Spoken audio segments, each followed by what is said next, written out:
আপনারা দেখছেন অসম prime news 24x7 খবর পড়ছি আমি সুস্মিতা। বরাক উপত্যকার অন্যতম জনপ্রিয় সংবাদ মাধ্যম বরাকবাণী কার্যালয়ে দুষ্কৃতীর হামলা, গুরুতর আহত সাংবাদিক রাজু দাস, আটক এক। বরাক উপত্যকার অন্যতম জনপ্রিয় সংবাদ মাধ্যম বরাকবাণীর কার্যালয়ে দুষ্কৃতিকারীদের এক নজিরবিহীন হামলার ঘটনায় চাঞ্চল্য ছড়িয়ে পড়েছে। হামলায় গুরুতর জখম হয়েছেন বরাকবাণীর সাংবাদিক রাজু দাস। বৃহস্পতিবার বিকেল প্রায় 4টার সময় শিলচরের দ্বিতীয় লিংক রোড 11 নম্বর লেনে অবস্থিত সংবাদ মাধ্যমের অফিসে এই ঘটনা ঘটে। প্রাথমিক তথ্য অনুযায়ী কয়েকজন দুষ্কৃতী আচমকাই বরাকবাণীর কার্যালয়ে প্রবেশ করে সাংবাদিক রাজু দাসের উপর হামলা চালায়। অভিযোগের কেন্দ্রে রয়েছে রাহুল দাস নামে এক ব্যক্তি।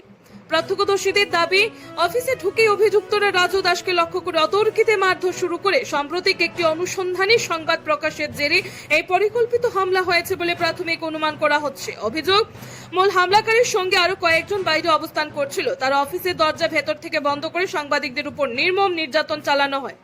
মারধরের ফলে রাজু দাসের মাথায় গুরুতর আঘাত লাগে। রক্তাক্ত অবস্থায় তিনি জ্ঞান হারিয়ে ফেলেন বলে জানা গেছে। শুধু শারীরিক হামলাই নয়, দুষ্কৃতিকারীরা বরাকবাণী কার্যালয়ের ভেতরে থাকা বিভিন্ন প্রযুক্তিগত সরঞ্জাম, কম্পিউটার ও অন্যান্য মেশিনারিতেও ব্যাপক ভাঙচুর চালায়। প্রাথমিকভাবে ক্ষয়ক্ষতির পরিমাণ প্রায় 4 লক্ষাধিক টাকা বলে অনুমান করছে কর্তৃপক্ষ। ঘটনায় খবর পেয়ে রাঙ্গারখাড়ি থানার পুলিশ দ্রুত ঘটনাস্থলে পৌঁছে পরিস্থিতি নিয়ন্ত্রণে আনে। পুলিশের অভিযানে মূল অভিযুক্ত রাহুল দাসকে আটক করা হয়েছে। অন্যদিকে আহত সাংবাদিক রাজু দাসকে দ্রুত হাসপাতালে নিয়ে যাওয়া হয়। প্রাথমিক চিকিৎসার পর তাকে বাড়িতে নিয়ে আসা হয়েছে বলে জানা গেছে। এই ঘটনায় বরাকবাণী কর্তৃপক্ষ থানায় লিখিত অভিযোগ দায়ের করেছে। ইতিমধ্যে পুলিশ ঘটনা তদন্ত শুরু করেছে এবং হামলার সঙ্গে জড়িত বাকি দুষ্কৃতিকারীদের খোঁজে তল্লাশি চালানো হচ্ছে। এদিকে পেশাগত দায়িত্ব পালন করতে গিয়ে এমন সাংবাদিকদের উপর এমন বর্বরচিত হামলার ঘটনায় তীব্র প্রতিক্রিয়া দেখা দিয়েছে সাংবাদিক মহল ও সুশীল সমাজে। স্থানীয় সাংবাদিক সংগঠনগুলির দাবি, এটি শুধু একজন ব্যক্তির উপর আক্রমণ নয়, বরং সংবাদ মাধ্যমের স্বাধীনতার উপর সরাসরি আঘাত। ঘটনার সঙ্গে জড়িত প্রত্যেক অভিযুক্তকে দ্রুত গ্রেফতার করে দৃষ্টান্তমূলক শাস্তির দাবি জানিয়েছেন তারা। ব্যুরো রিপোর্ট, অসম প্রাইম নিউজ 24x7 এ জাকির হোসেন লস্করের রিপোর্ট।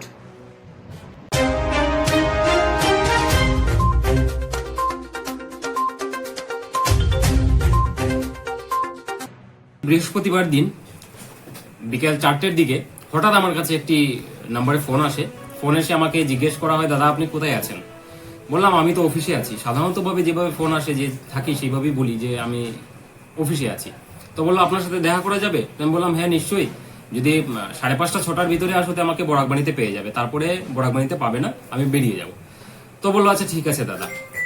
তে হঠাৎ করে ঠিক 5 থেকে 7 মিনিট পরে সে আমাকে 7 মিনিট পরে আমাকে আবার ফোন করে বললো, দাদা আমি এসে গেছি, তোমার অফিসের বাইরে আছি। তো অফিসের বাইরে আছি বলতে আমি বললাম ঠিক আছে আছো, আমি আসছি। তো বলে আমি বেরিয়ে গেলাম। বেরিয়ে গিয়ে তাকে বললাম ঠিক আছে চলো বসো। তো সিসিটিভি ক্যামেরা আপনারা দেখতে পারবেন।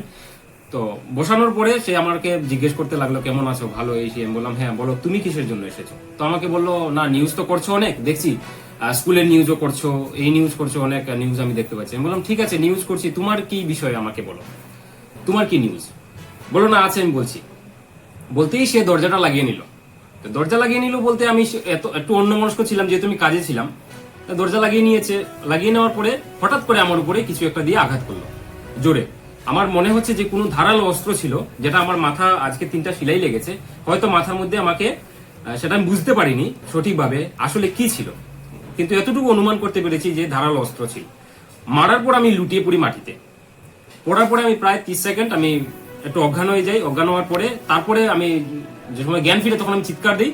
তখন চিৎকার দেওয়ার পরে আমাদের যে সম্পাদক ছিলেন এবং চিফ এডিটর ছিলেন বা আশেপাশে যারা ছিল তারা সেই ঘটনাস্থলে আমাদের কার্যালয়ে যায়।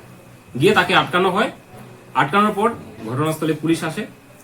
পুলিশ আসার পরে তাকে পুলিশে দেওয়া হয়, আমাকে মেডিকেল করানো হয়। আমি 3-4টা আমার সেলাই লেগেছে। তো আমার প্রশাসনের কাছে একটাই আবেদন, আমরা যারা এই সংবাদ জগতের সঙ্গে আছি, আজকের দিনে একটা সংবাদ জগতে একটা কার্যালয়ে এসে এরকম যদি অতর্কিত হামলা হয়, এরকম যদি প্রাণে মারার একটা সিস্টেম তৈরি হয়, তাহলে আমরা আমরা কাকে নিয়ে আমরা আওয়াজ তুলবো, কার কণ্ঠ হয়ে আমরা কথা বলবো? আমরা জনসাধারণের কথা বলি। আর আমাদেরই যদি সুরক্ষা না থাকে, তাহলে এটা অনেক ভয়ঙ্কর পরিস্থিতি এই বর্তমান সময়ে দাঁড়িয়ে বলতে পারে। আজকে কার্যালয়ে ঢুকে এসে এইভাবে যদি আমার দরজাটা কোনো মতে খোলা যেত না, তাহলে আমি মরে যেতাম আজকের দিনে। তো প্রশাসনের কাছে করজোড়ে আবেদন, দুষ্কৃতিকারী বর্তমানে রাঙ্গারখাড়ি ফাঁড়িতে আছে। তার যাতে কোনো মতে রেহাই না হয় তার জন্য আমি আবেদন জানাচ্ছি। আক্রমণকারী কজন ছিল? তো বাইরে ছিল, সেটা তো আমি বুঝতে পারিনি প্রথমে।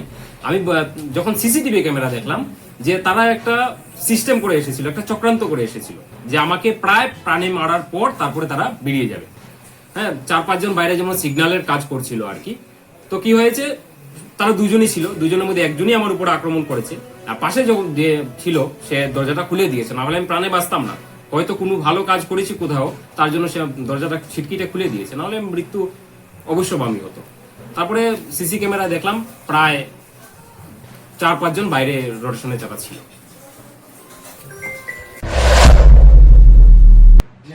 মানে এই ঘটনার জন্য আমি ধিক্কার এবং নিন্দা জানাই। কারণ আজকে 4:30টার সময় আমার বরাকবাণী নিউজ নেটওয়ার্ক এবং বরাকবাণী দৈনিক অফিসে কিছু দুষ্কৃতিকারী এসে হামলা করেছে। আর হঠাৎ করে শুনে আমার অফিসে, আমি তখন ঘরে বসেছিলাম, হঠাৎ শুনি হাল্লা চিৎকার আমার অফিসের ভিতরে চলছে। আমি যখন দৌড়িয়ে এখান থেকে গেলাম, আমার সঙ্গে আরও আমার স্টাফ ছিল এবং ঘরের মানুষ ছিল এবং পাড়া প্রতিবেশী ছিল। ওরা যখন দৌড়িয়ে হাল্লা চিৎকার শুনে আসলো, আসার পরে গিয়ে দেখি আমার যে নিউজ এডিটর রাজু দাস, ওর উপরে হামলা হয়েছে এবং রক্তাক্ত অবস্থায় মাটিতে পড়ে রয়েছে। এবং আমার কম্পিউটার, সিপিইউ যা কিছু ছিল স্টুডিওতে সব ভাঙচুর করেছে। ভাঙচুর করার পরে আমরা তাকে ধরার পরে থানাতে আমি জানানোর সঙ্গে সঙ্গে রাঙ্গিরহাটি থানা চলে আসে এবং আসার পরে তাকে আটক করে নিয়ে যায় এবং রাজুকে মেডিকেল করানো হয়েছে। 2টা টিস্ট লেগেছে, কালকে আবার সিটি স্ক্যান হবে। আমি এই ঘটনার তীব্র নিন্দা জানাই, যে এই যে ঘটনার জন্য নিন্দা জানাই। কারণ নিউজ চ্যানেলের উপরে যেভাবে আক্রমণ, এটা দিন দুপুরবেলা, এই জন্য নিরাপত্তার জন্য আমরা সবাই আতঙ্কিত। যারা সাংবাদিক আছেন, যারা সংবাদ মাধ্যমে কাজ করছেন, এদের মানে তাদের তো জীবনের একটা বিরাট আশঙ্কাজনক ঘটনা, যে সংবাদ পরিবেশন করলে সংবাদপত্রের উপরে এসে হামলা করাটা, এটা বড় দুর্ভাগ্যজনক। এই জন্য আমি পুলিশ প্রশাসনের কাছে আবেদন করছি যাতে এটা নিরপেক্ষ তদন্ত হয়ে দোষীদের উপযুক্ত শাস্তির ব্যবস্থা করে। হামলাকারীর নামটা কি ছিল? হামলাকারীর নাম কোন জায়গার ছিল? ও বলছে যে জিরিঘাট, আর থাকে আপনার সোনাই রোডে ভাড়া। আচ্ছা, কি কাজ করে ও? কি কাজ করে আমি জানি না, হ্যাঁ ইনভেস্টিগেশনে বোঝা যাবে। আচ্ছা, এখানে শুনলাম যে আরো কয়েকজন ছিল। না, ও তো প্রথমে এসেছিল। আমি যখন রাজুকে জিজ্ঞাসা করলাম যে কি হয়েছে ঘটনাটা, ও বললো যে ওকে ফোন করেছিল যে একটা নিউজের ব্যাপারে মানে আমাদের অফিসে এসে দিবে। ফোন করার পরে ও ডাকলো ওকে আসার জন্য, নিউজের জন্য। আসার পরে ওর সঙ্গে কথা হয়েছে, কথা হওয়ার পরে হঠাৎ করে ভিতর থেকে দরজা লাগিয়ে মানে অতিরিক্তভাবে ওর উপর হামলা করে মাথা ফাটিয়ে দিয়েছে এবং আমার অফিসের সব আসবাবপত্র, যা কিছু কম্পিউটার ছিল, যা কিছু ভিডিও রেকর্ডিংয়ের ক্যামেরা ছিল, মনিটর ছিল, সব ভেঙে দিয়েছে।